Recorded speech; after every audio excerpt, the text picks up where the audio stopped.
This is the multi-voice text-to-speech podfic reading of Been on This Path of Life for So Long, by NeonDomino. The neon lights glow in the distance.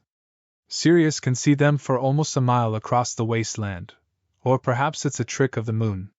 His legs ache, as does his head, and he wants nothing more than to fall to the ground and give up. The beasts that come in the night, or the hunters, can have him. Regulus pinches him hard.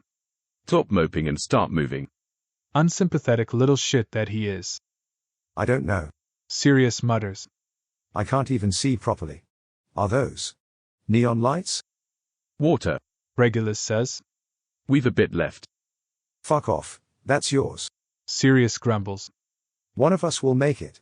It'll be you. Go forth, brother, and... Sirius's legs start to give way. Regulus grabs Sirius by his shirt, yanking it up hard. Get the fuck up now. Regulus snaps. Sirius feels a sharp pain across his face, and he stumbles to his feet, gasping loudly. You slapped me. You needed it. Regulus sighs. I can't do this alone. I don't want to do this alone.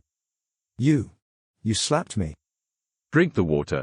Regulus says firmly, pushing the canteen into Sirius's hands. The water is warm, but Sirius doesn't fight. He finishes it in seconds, feeling slightly better. We knew the risk of traveling this far out. Regulus says.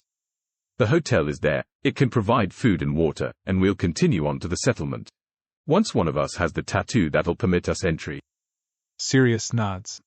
We'll go. If you don't slap me again. He starts forward with Regulus half dragging him through the wastelands and towards what he thinks are the neon lights. Sirius nearly collapses while entering the tattoo parlor. He stumbles, bumping into someone, and the man turns, looking at Sirius like he's about to break something. Now, what's the fuss here? A woman says. Through the haze, he can see a small woman, dark blonde hair streaked with gray. Rodolphus, dear, you know the rules. I'm sure it was an accident. The man's anger quickly fades into a smile. Of course, Hope. He agrees. It's fine. Thank fuck. Regulus murmurs as the man steps away, towards the tattooist's chair. I'm sorry, dear, but there won't be any language like that in here, are we clear? Hope asks pleasantly. Sirius smirks as he takes in his brother's face. I'm sorry. Regulus replies. That's fine, dear. Hope says. You didn't know. But this is a safe space for everyone. There are rules here. Now, I hope you'll be on your best behavior. I wouldn't want to have to send you away, not before you stop for a cup of tea. Someone else approaches, and Sirius's eyes widen to see a man holding glasses of water. Cost. On the house. The man replies. Thank you. Sirius drains the contents, enjoying the ice-cold feeling. It helps, but he's not had anything to eat in 2 days and still feels dizzy, faint. His head is spinning still. We traveled straight from Corn. Regulus says. 2 days straight traveling from there. Sirius came to find me. The people, they're after him. Sirius pays little attention to Regulus's voice, which seems very far away. He's found the most beautiful being in existence. Tall, with dark blonde hair which falls into amber eyes. The man is wearing a cardigan, for goodness sake. Sirius is wearing battle-ready clothes, ready to take on the world, and this man has a cardigan. Did it hurt? Sirius murmurs. I'm sorry. When you fell from heaven. Sirius finishes. Perfectly executed, he decides. The man's lips curve up. There's a dark, fuzzy edge to everything around Sirius. Are you a thief? The man stares, clearly debating on whether to answer. Because you just stole all the stars from the sky and put them in your eyes. Is he always like this? I haven't seen my brother in 2 years. Regulus admits. I'm a star. Wanna taste the milky? A hand claps over his mouth and Sirius tries to push it away, but he's too weak. Everything seems even more unfocused. Friend, there's a bed out back. Rest there for a bit before we meet properly. Sirius finishes his dinner, feeling a lot better than he did upon arriving.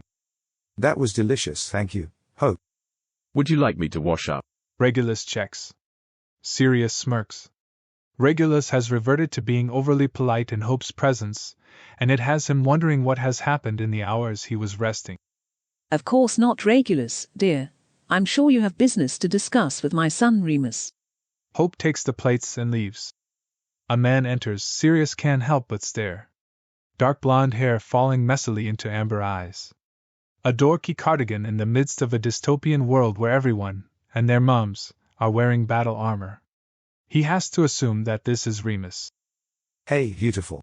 Sirius murmurs, standing up. Did it hurt? Remus stares. What? When you fell from heaven, angel. Sirius replies seductively, mentally congratulating himself on a line well delivered.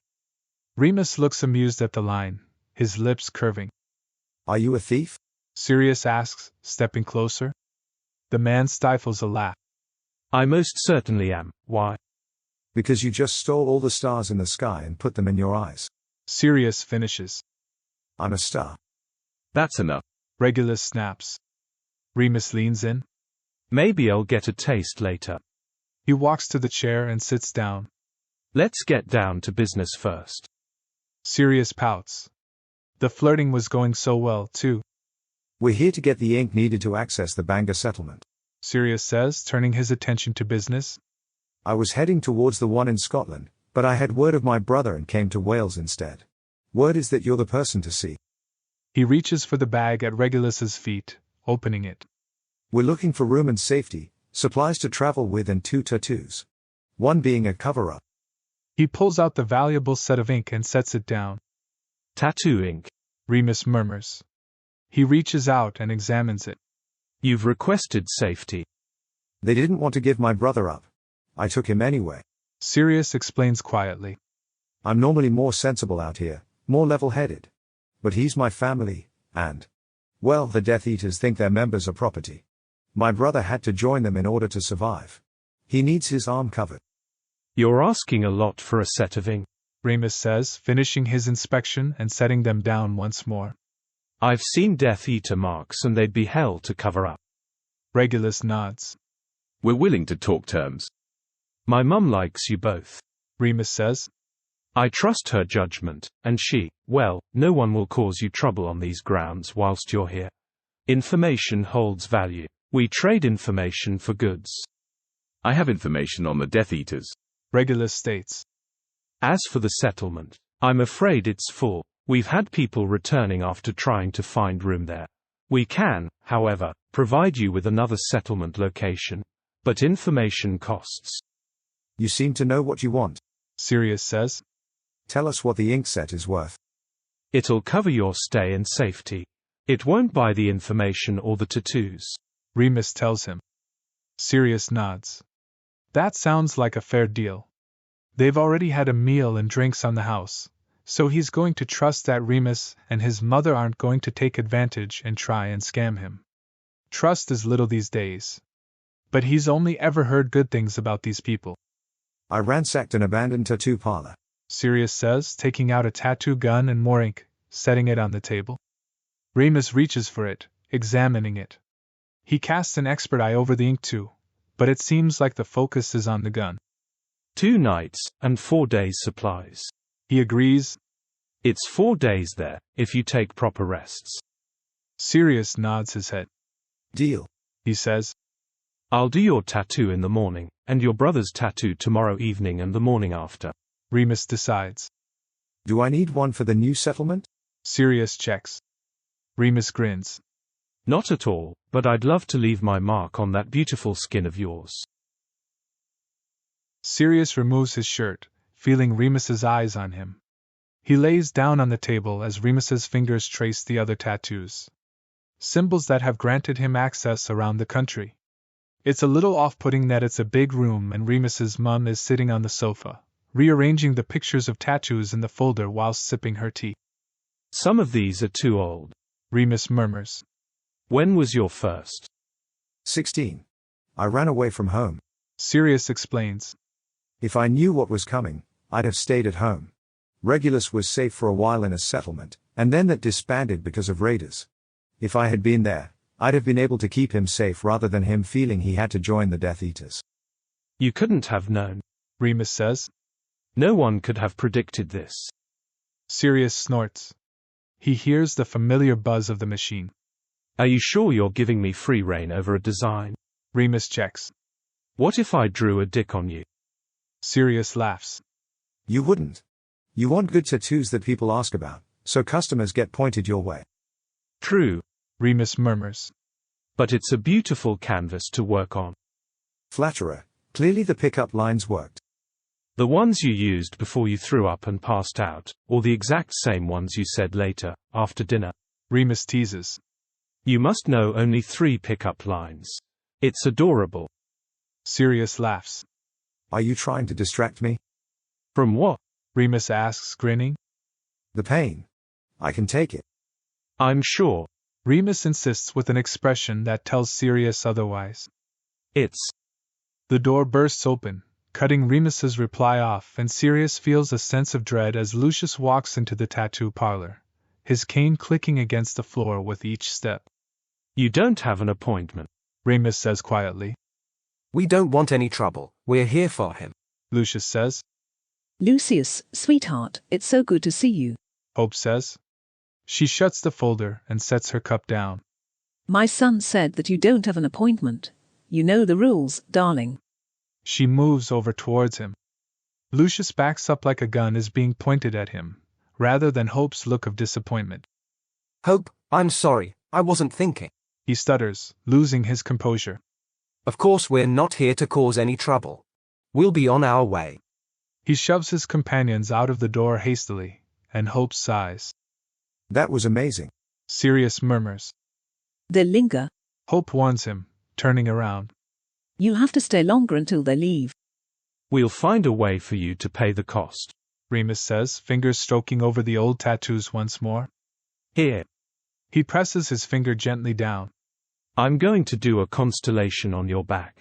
There's enough space for your own stars without interfering with the ones you already have. Sirius nods.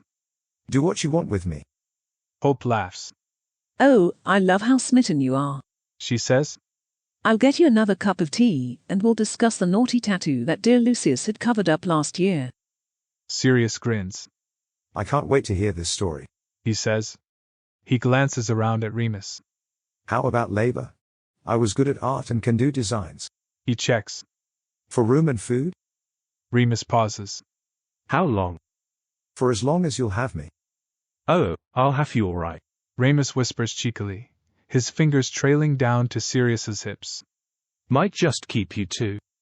Sirius smirks as he lays back down. He feels safe here, with Remus.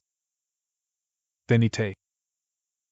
Thanks for listening to this text-to-speech podfic composed by BurningAurora.